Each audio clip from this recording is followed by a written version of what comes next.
Hey guys, welcome to the Being Beautifully Honest podcast and channel. Thanks for being here, being subbed. If you're not, hit the button. And if you're listening on YouTube, hit the like. It's like walking in the room and hitting that light switch. Let's brighten up the place and get into this reality chat. All right, guys, I want to get your thoughts, so I'm just going to really make this brief. I have questioned for a little minute now Carlos and his decisions to do what he's doing as, I'm going to call him, a blogger. He gets offended, in my personal opinion, when someone calls him a blogger, but that's absolutely what he has become. I'm going to be honest with you. I feel that he is doing what is benefiting him, I should say, financially the most. And I don't believe that Love and Marriage Huntsville, Love and Marriage DC, Love and Marriage Detroit, even the new thing that he's got going on, Bold and Bougie, which we'll see how far that goes. I don't believe those things are benefiting him financially the way that he, one, was hoping, and two, is giving him the clout that he was wanting. Because the fact of the matter is, he calls himself the king of reality TV. Just because his last name is King doesn't make him the king of anything. So at first I thought, it's just a play on words. He is named King, meaning his name is Carlos King. He's been working in reality TV for years. And so being in reality TV and having the last name King, that's why he's calling himself the king of reality TV. So I didn't think much about it at first. I was like, it's a play on words. Got it. Cool. No problem. But listen, Carlos King is messy. And I am calling it out because, one, hearing about him striking other I'm going to say fellow because he's doing the freaking same thing, but him striking fellow YouTube content creators' YouTube channels because he's mad about something or whatever, I don't believe that it should have went that far. I believe that if they were using content too much or, over and above what YouTube allows, because there is the fair use situation when it comes to content disclaimer of fair use policy. So if he felt like they were using too much of his proprietary television show produced content, whatever, then it could have easily been squashed if he reached out to the people to say, hey, I'm asking you to pull this information down or edit it or whatever, or, and they could have chose to put it on private or done whatever, given them the opportunity versus just immediately striking their YouTube channels. I don't think that that was right. And so with that being said, hearing about that, it's a bit distasteful. And also it's distasteful for me because thinking back, I was sitting and I was listening because I've been subscribed to DJ Richie Sky for a while now. I really, really like him. I love his personality. He's one of those people that's just pretty unproblematic. He is not biased. He sometimes might, piss you off because he might be speaking in terms of favorability or just trying to be so freaking fair with somebody that you can't stand on a reality show that you may watch or whatever. But other than that, I really, really like him. And so I caught it. And this was last year because I remember I was going through physical therapy and I was sitting in the waiting room and I was listening to DJ Richie's guy doing, I would say maybe not impromptu. I'm calling it impromptu, but I guess it was planned interview with Carlos. And Carlos was discussing some new things that he had coming up in the pipeline when it comes to reality shows. I think he was talking about the upcoming show he was having on the Weed Network called Grown and Gospel. Also, I think he was mentioning Love and Marriage Detroit. And he was talking about some other things. I don't remember exactly everything that he was talking about, but he's done a few interviews with DJ Richie Sky. And I believe that DJ Richie Sky also helped him to begin doing what he's doing on YouTube when it comes to his content. And obviously, because he's got a bigger name, he is more easily getting and has gotten the interviews with the likes of Nene Leakes, Kenya Moore, what's the chick?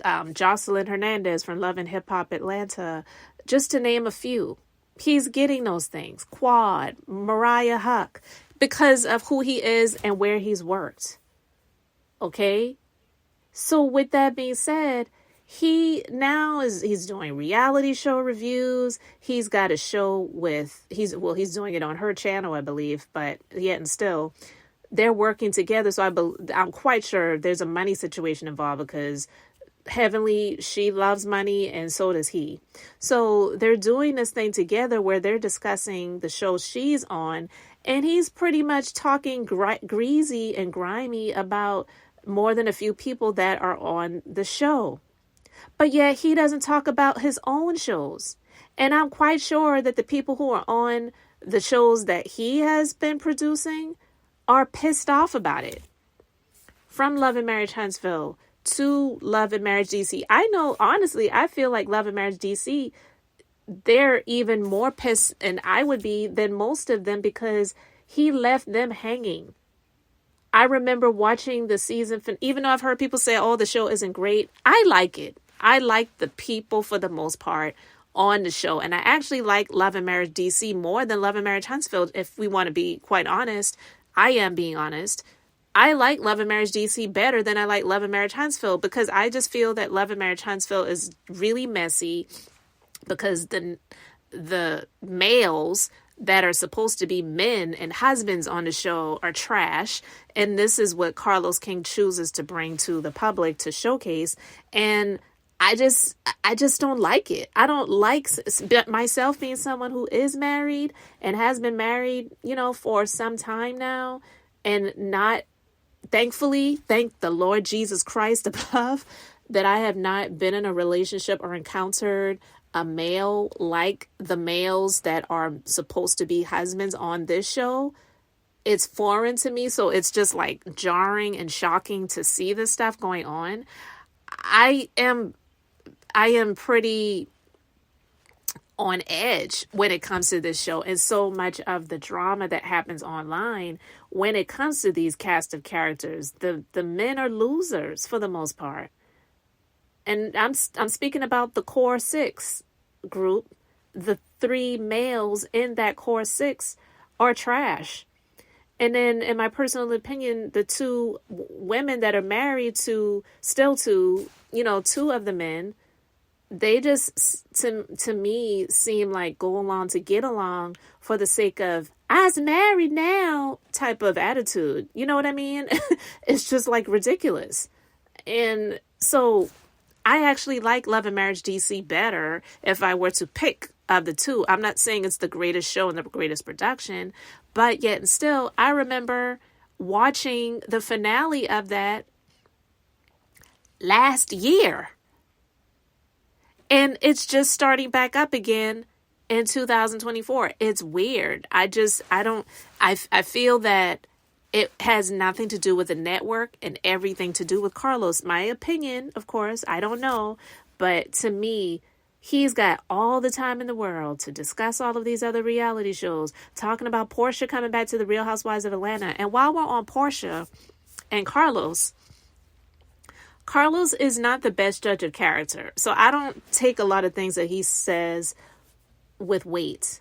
Because if you watch the Real Housewives of Atlanta and you remember that reunion, the season when Portia drug Kenya by her hair, Carlos was the one that picked Portia up like a baby to carry her to the back so that she could get her hair primped and ready and her makeup retouched and whatever.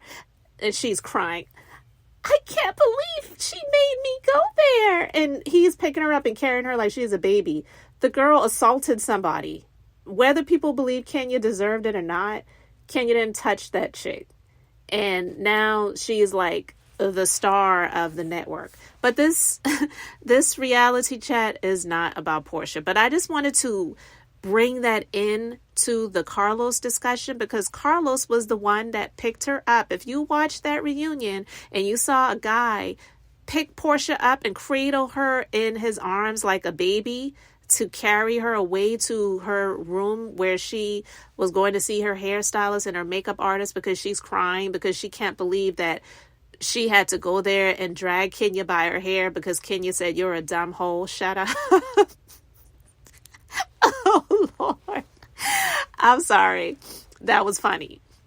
But at any rate, yeah, Carlos was the one that did that. And then it's being said that Carlos was the one that has something to do with the Phaedra and Portia saying the things about Candy, about her having a sex dungeon and wanting to put some things in her drink so she and Todd could have their way with her in their sex dungeon and whatever. And Phaedra got fired, or she wasn't asked to come back, however you want to label it. And Carlos got fired or was not asked to come back, or however you want to label it, because we know sometimes it's triggering for some people to hear the words that they were fired when they want to say they can't fire me because I quit, when in actuality, if they asked you to come back, you would have been happy to be there. Because let's just be honest, if Bravo, NBC Universal, Andy Cohen reached out to Carlos today to say, look, we've been struggling over here with the Real Housewives of Atlanta. We need you back. He would drop everything that he has going on if they required him to do so to come back to the Real Housewives of Atlanta. Period. And I say drop it if they required him to do so because, you know, sometimes they have these clauses where it's conflict of interest for you to work with other networks and do other things on your own. If they didn't require him to do that, he would probably still keep it just for the extra check, but he would not be paying the attention to it that it would need or deserve, such as like similar to what he's doing right now, because he's paying so much more attention. Do you see Andy Cohen? He has his podcast, but do you see him sitting here and doing the type of stuff that Carlos is doing? Reviewing Love and Marriage Huntsville and Love and Marriage DC, Bold and Bougie, doing a YouTube channel talking about, oh my God, I see this new show on the WeTV network called Bold and Bougie. We're going to talk about it here with Andy Cohen. Listen, reality with the king is not reality in terms of real life. Him doing the thing that he did with him having maybe a few episodes of him trying to do what Andy was doing with the Watch What Happens Live. And I talked about that before as well. I felt like he was just trying to ride on Andy Cohen's coattails, and he low-key wanted to be Andy Cohen. There definitely is room in the industry for other people to do similar things. I'm not saying that there's anything wrong with that, but yet and still, the way he was moving, it was really making him look petty and making him look, you know, a dirty competitive in a way. And Andy Cohen, I believe, is just paying him dust. He's not paying him any attention. And honestly, it's just making him look desperate. But to be striking other content creators' YouTube channels when he's a content creator himself, I felt was extremely unfair. I didn't like it when I heard about it. And then just to continuously see him talking about other reality shows, him being nasty in his commentary, talking about Dr. Simone being irrelevant on Married to Medicine, talking about Letitia and her fertility struggles, and just being nasty and disgusting about that.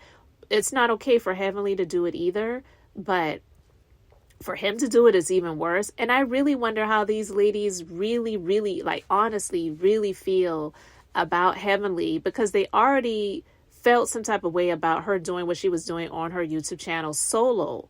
So to be coupled up with somebody that they see as an op and as a hater in a way, and his messy self, him knowing that Dr. Jackie, who I believe is a snake, but hey, that's my belief, but him being sneaky and knowing in his personal opinion how Dr. Jackie can be snaky or snake-like, and knowing that Heavenly, who he sees as a friend, is also friends with Dr. Jackie, he'll use other people to say the things that he really wants to say. So when he did the interview with Mariah Huck, so some people say that Dr. Jackie really is, like, who's the some people? Is it you? He couldn't just come out and say, well, I love Married to Medicine, but I've been watching and there's just something about Dr. Jackie that I just don't get. What are your thoughts on Dr. Jackie? He couldn't say how he really felt. He wanted to say, some people say that Dr. Jackie is the real villain, or whatever the words were that he used, because I don't have it verbatim right now. But it's him that thinks that way. A lot of people agree, but my point being, the way he is, he will have it be other people versus him. And I just don't understand they're both messy. So yeah, I will say I do understand. I was about to say, I don't understand the connection Dr. Heavenly has with Carlos and why she's doing this. But yeah, they're both messy and they both like money. So that's why they're doing it. But when you couple up in these ways, eventually there's going to be a rift. The thread is slowly unraveling. And it'll come to a point where the thread is just completely unraveled and the garment comes apart. That's my personal opinion when it comes to this connection that he and Heavenly has. So we'll see. We'll continue to watch and see what happens. Like Andy Cohen has his show labeled Watch What Happens Live. We'll watch what happens in real time. But yeah, with that being said, I also just wanted to end this by saying my personal opinion is that, you know what? I'll talk about that separately. I was about to go into that, but I don't want to go over my time with this. So yeah, I will save that for a separate conversation. But yeah, you guys let me know what you think about all this in the comment section. Thanks so much for being here, for liking and subscribing. I'm Beth, just being beautifully honest. So until next time, I wanted to keep it brief, beautiful, and now I'm going to say bye.